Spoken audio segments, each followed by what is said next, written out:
The year is 2025. The UK is in a state of political flux. Rishi Sunak's government, despite winning the 2020 election, is deeply unpopular. The Conservatives are seen as out of touch with the concerns of ordinary people. The Labour Party, now led by the charismatic but divisive Angela Rayner, is sensing blood. The next election is still 2 years away, but the political ground is already shifting.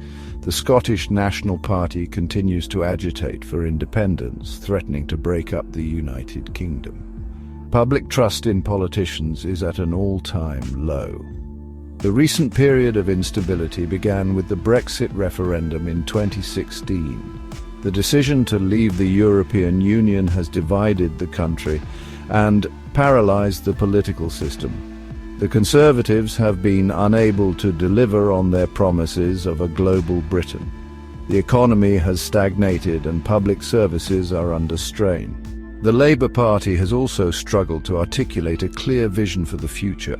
It remains to be seen whether a new generation of politicians can restore faith in democracy and unite the country.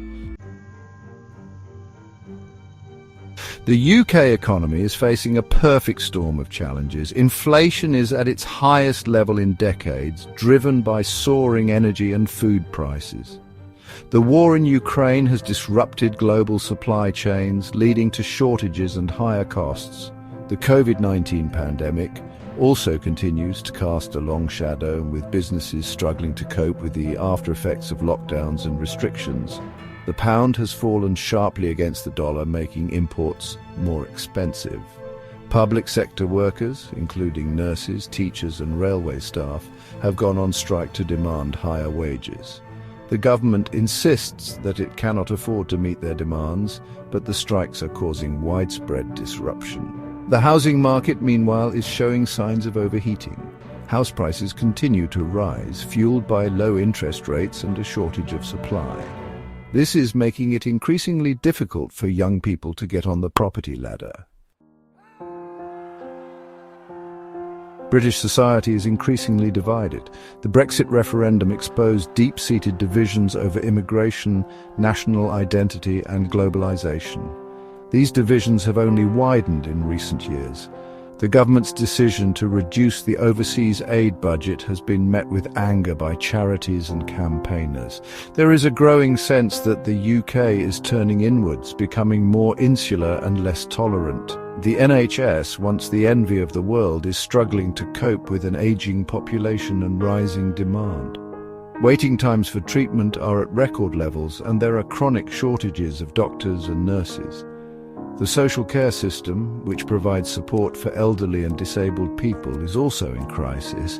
The government has promised to increase funding for both the NHS and social care, but it is unclear where the money will come from.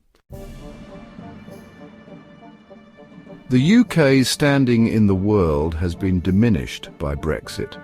The country is no longer a member of the European Union, and its relationship with its closest neighbours is uncertain.